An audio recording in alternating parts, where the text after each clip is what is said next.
This is the drawing of a neuron, a single nerve cell, and you have to be able to draw it and you have to be able to label it. So let's start and let's label. We start off over here on the left side, and you see in the middle of this interesting looking structure over here a nucleus. So this should already ring some bells, because if there's a nucleus present, then probably this whole thing over here is a cell, and indeed the pink part over here is referred to as the cell body. Not shown in the cell body, because the drawing is too simplified, are all the other cell organelles like mitochondria, rough endoplasmic reticulum, and all these things. They're not shown, but they are also present. And the cell as such, as you can see, is a little bit unique looking in that it's pretty long.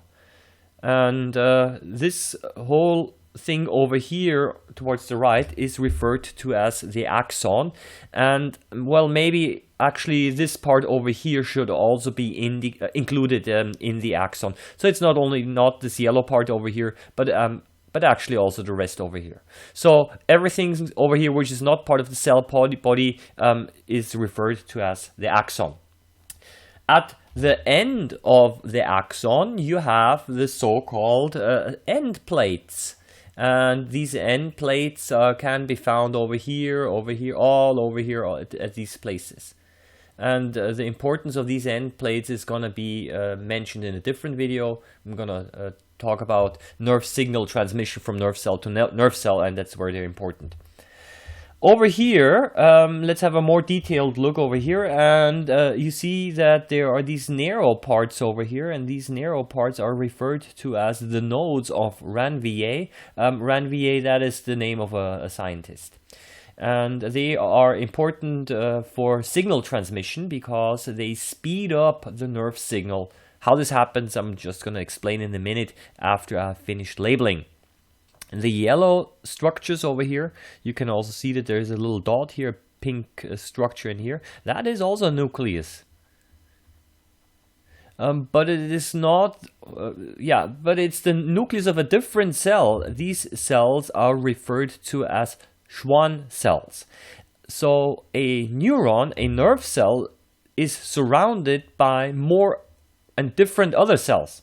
And collectively, all of these Schwann cells make up the myelin of the neuron, and that's a little bit interesting in the way that essentially you see that other cells are part of a neuron as well. And Schwann is the name of a scientist, Theodor Schwann, so it's pronounced as a sh and not skv. Just for pronunciation. Over here, the extensions from the cell body are referred to as the dendrites, and what they do is that they pick up a nerve signal. And over here, white, that is the cell membrane.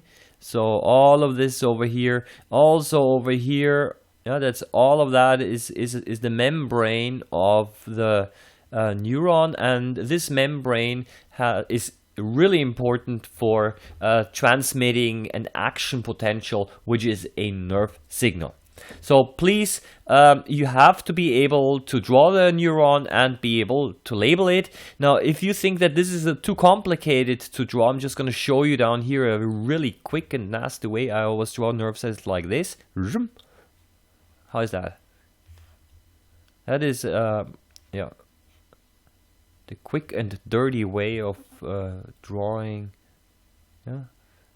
And these are supposed to represent my dendrites, which are highly branched. They can be very long, much longer than shown over here in this drawing. Maybe I'm exaggerating right now a little bit, but you get the idea. And over here, of course, the axon also branches up. And over here, I'm still missing the myelin, so I might draw it like this. Should be a little bit more regular. Well, maybe it's a better way to draw it like this. That's also possible. But please make sure that the nodes of RAN VA over here, that the gap is not too big. Okay, so keep the distance short here. That's basically a faster way of drawing. But again, I have to admit, I don't know. I'd probably take a few points off here for this drawing because I don't quite like the myelin. But again. Make sure that you label it, because this drawing would receive 0 points anyway because it's not labeled. Over here in the corner you see just a collection of other nerve cells. So that's this one over here, you already know. That's the one that we've been talking about. Then you also see those that do not have dendrites, those that have extensions on both sides, or some can look like this. In each case, that's in the middle over here, that's always the nucleus. So you got to be a little bit flexible. Nerve cells are also quite diverse in their shape and also in the length of their axon. Some of them are pretty short, others are pretty long. We got to be flexible. But if you remember this one over here, you're going to be pretty much on the safe side. That's a good standard model for a nerve cell. And the labeling is important because this will become important later when we talk about nerve cell transmission. And I just realized I forgot to explain you the importance for the nodes of RAN-VA, and it's because the nerve signal jumps from node to node. Almost forgot to tell you that. So it really speeds up the nerve signal. I should also draw one over here. Yeah. So the nerve signal travels along the membrane and then it starts jump. It jumps like that, and it makes bad drawing, and it really speeds it up like that. So the myelin and the nodes of RAN-VA make sure that this nerve signal transmission is much faster than it would be without it. Okay, so that's basically it. Okay, and please practice the neuron.